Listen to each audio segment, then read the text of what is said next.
Oh, hey, how's it going?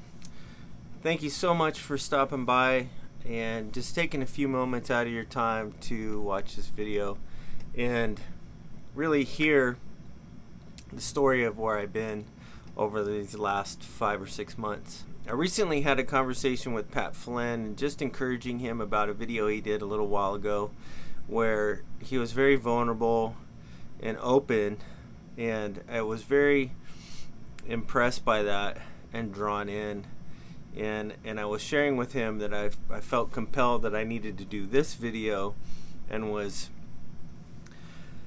kind of fearful of doing it, to be honest, because I was concerned, and I was like, it's going to be emotional and I don't want to. And he leaned in and he said this simply: remember why you're doing it. And that really sat with me, and I could still hear his voice saying those words in my head as I was preparing for this. So first I want to apologize that it's taken so long. I've been feeling the urge and the prompting to do this probably for the last couple of months and have just resisted it. So thinking about what Pat said when he said remember the why, there are 3 reasons why I needed to do this video. Number 1 is to share with you where I've been the last 5 or 6 months. Number 2 is part of processing the grief and the sadness that I've been wrestling with. And number 3, to brush off the dust and to get back up and to honor Jacob's memory by doing the things that I love. He would not want me to sit curled up in a ball, sucking my thumb and crying for mommy all day. That helps no one. And I think the best way to honor his memory is to continue to persevere, to continue to move forward, and to continue to do the things that I love, which is this and doing video production. And really to be the best that I can be for others around me. So if you don't know what happened, back in June we got a phone call that our son was admitted to the ER, and it didn't look good. And so we packed up the car from Phoenix, drove to LA, and only to discover that he had severe organ failure, cardiac arrest, and an apparent accidental overdose. We spent 2 weeks in the ICU. He was intubated in a coma for the entire time. And if you followed any of the tweets or any of the posts on Instagram, you probably have seen some of that or might know about it. But it was a very challenging time. As a parent, you don't expect to bury your kid before you. You don't expect that your kids are going to die before you. That's just not how this works. And it was very hard. It was very emotional. It was very sad. And I haven't been able to push record on any camera or do anything really. And the 2 weeks when we were in the ICU was a bit of an emotional roller coaster. I mean, we were praying a lot. There was a lot of people that had come through, and we didn't want to avoid or try to hide what really happened or how we got there. And we wanted to be open and honest about it, but we also wanted to be hopeful that he was going to pull through. I know many of you had been praying and pulling for him, and we're so grateful for that We're so grateful for the communities that have come around us and wrapped their arms around us. The community from our church here in Phoenix, CCV, just really awesome. Our new church family at Mosaic, and people from that we've done church with for a long time in the past, and other people that we haven't. And all the fans, Jacob's fans, have been just amazing and awesome, and the outpouring of love and encouragement is really overwhelming. But nothing prepares you as a father for when you walk in to the room and it's what they call full code. And basically it's all the alarms are going off. The entire nursing staff is in there. You know, he had been seemingly stable for the 2 weeks that we were there. And the last evening, which was the evening of the 26th of June, it was probably about 8 or 9 o'clock. And one of the things that I rapidly realized in the very beginning is that it's for us to be able to rejuvenate and be healthy and make sure we take care of ourselves is getting out of the hospital and just taking a breath, breathing some fresh air, getting some food, getting some rest, so that we can be present.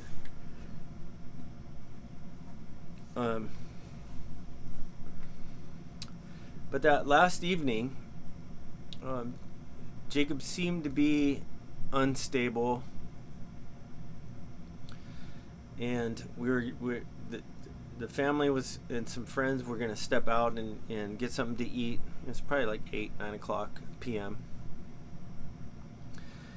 And so we just told him, "Hey, we're gonna step out, get some food. We'll be back."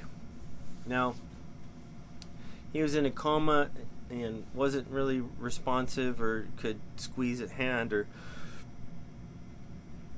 on command or anything like that. But we were convinced 100% that he could hear us and that he knew what was going on. So we walk out, and then I realized that I didn't have my water bottle with me, and I had set it down somewhere, and I had set it down on the side table right next to his bed.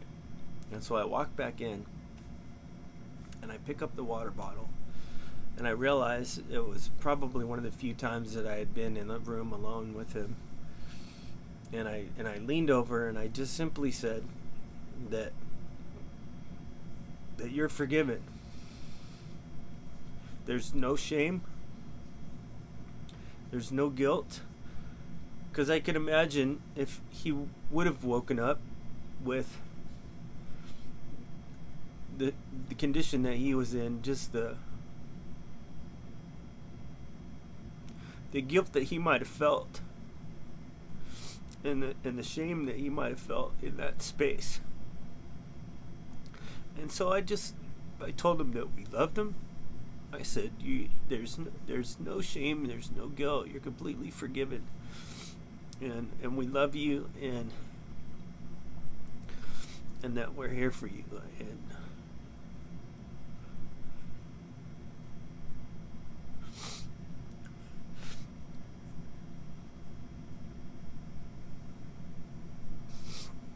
And then I walked out, and we went to dinner. And just a couple of blocks down the street, and we get a phone call in the middle of dinner saying that we should probably come back to the hospital.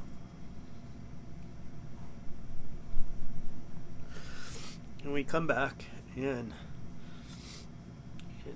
it's very busy. The people, the respiratory specialist is in there, and they're doing their thing, and he seems to be really unstable, and they've given him some more medication.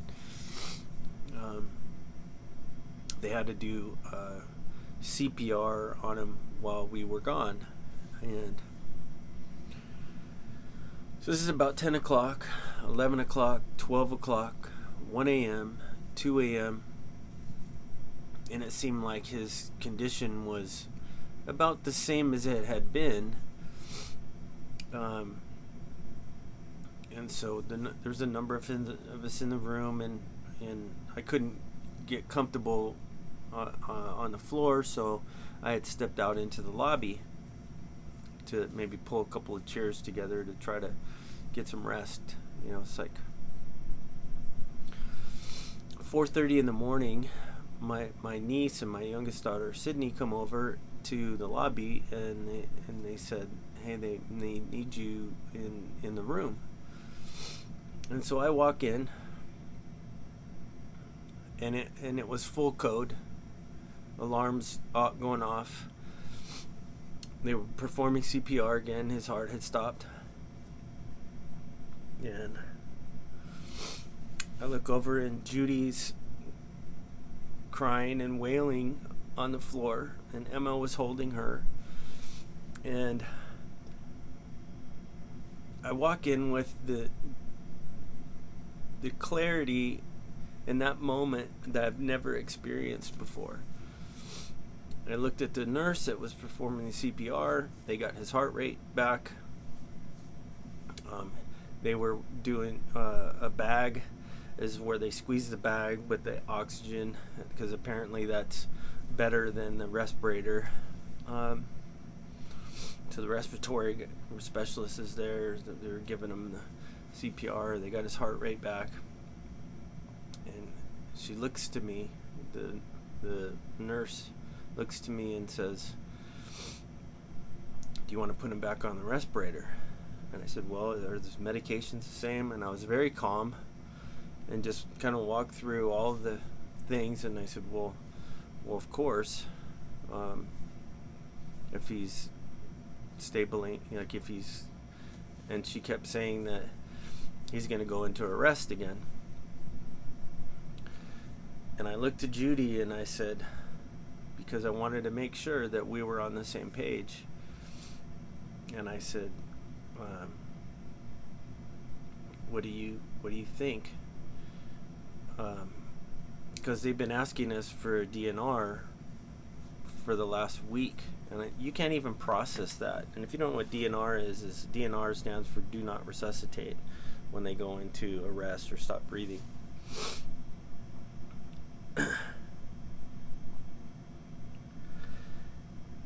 And she simply cried, why are they doing this, and why are they hurting him? Because it's a pretty rough situation. Ribs can crack, things, it's just not good. And it was clear that it was his time. He put his 2 weeks notice in, and he was ready to go. And so I looked at the nurse and I said, no more CPR. He had a heart rate, he was breathing. So she backed off, the nursing staff backed off, and then the family kind of came in. And with my left hand, I grabbed his right hand as he was laying there to his immediate right, and I placed my right hand on his chest.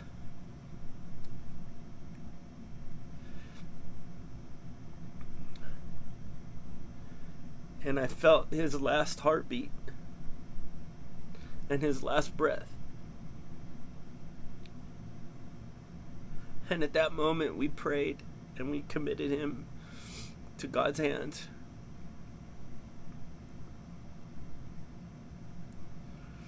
And that was 5:11 a.m., June 27, 2019.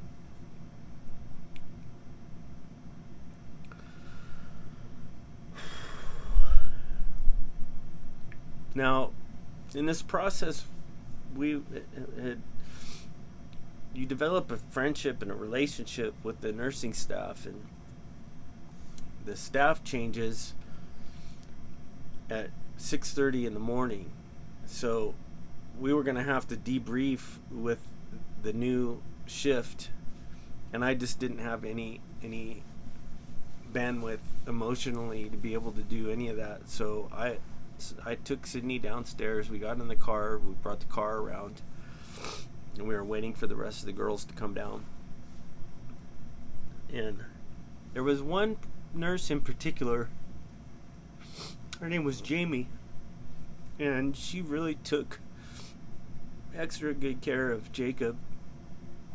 And she was half Asian, and she said that Jacob reminded her a lot of her younger brother. And I saw her walking in for her shift,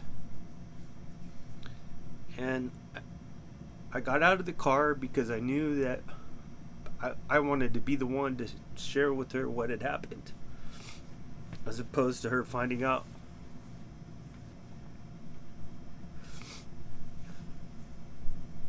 And she cried. I gave her a hug, and she gave me a hug. And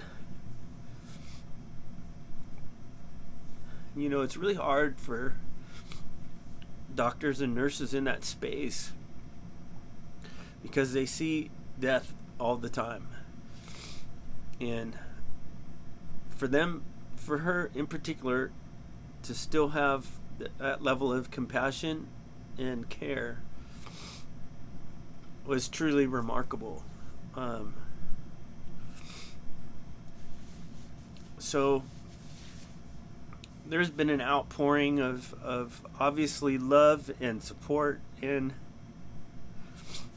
you know, as a parent, you don't really know the kind of impact that your kid is having, because most of the time kids don't want to, you know, especially teenagers don't want to talk to their parents because their parents aren't cool. So you don't really know what they're doing or how they're doing. But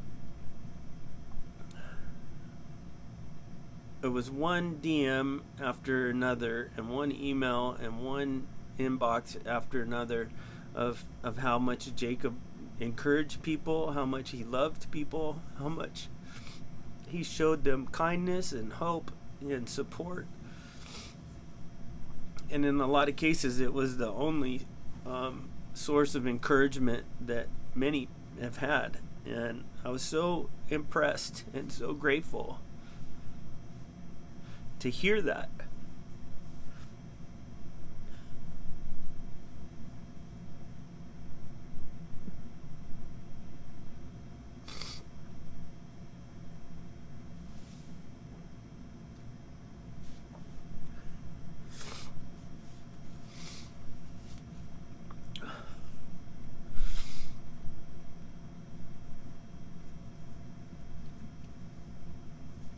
And I'm so grateful for the honoring of his memory. I can't even begin to express how much the love and support has really carried us along through this time.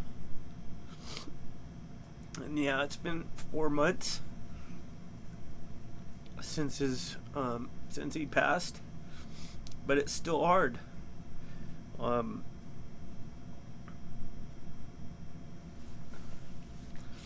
But I want to honor him too. I want to honor him in his memory. I want to honor him by getting back up, dusting myself off, and getting back to the things that I love and that encourage me, and doing it with a sense of purpose. I think just really giving back and loving the community, expressing our gratitude through service and through encouragement and through love. I just want to say that I appreciate you. You matter. You are making a difference.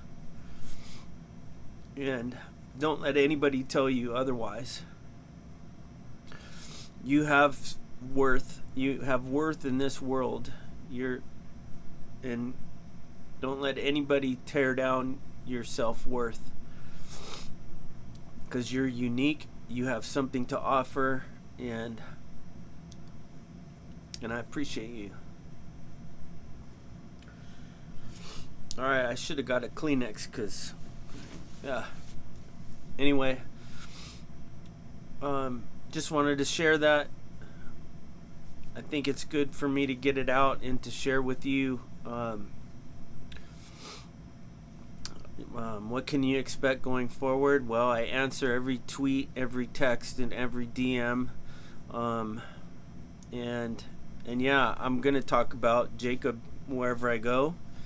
I posted a picture earlier today and then got some hate comments on there, and it's like, all right, so I won't tag him, and then deleted the negativity. But I'm not going to apologize for talking about my son. Like, he's the one that's made such a big impact in my life and in the lives of so many others that I'm going to do everything I can to carry on his legacy and his memory. And if people want merch, people want new music, if people want video, I'm gonna give that to you guys. We're still paying off medical bills, and we're not making any profit on this at this point. And anything that is made beyond the medical bills, once those are taken care of, we plan on making a documentary, really highlighting his life and talking about the things that he struggled with, and be able to provide resources for anybody else that might struggle with some of those same things. We're talking about maybe doing an anime series, because we know how much he loved anime. So those things are coming soon. But again, just want to say thank you. Just want to say how much I appreciate you, and the love that we have from our family for you is words cannot describe. So thanks for taking a few minutes out to hear my heart on this, and just share my gratitude. And we'll look forward to seeing you in the next video.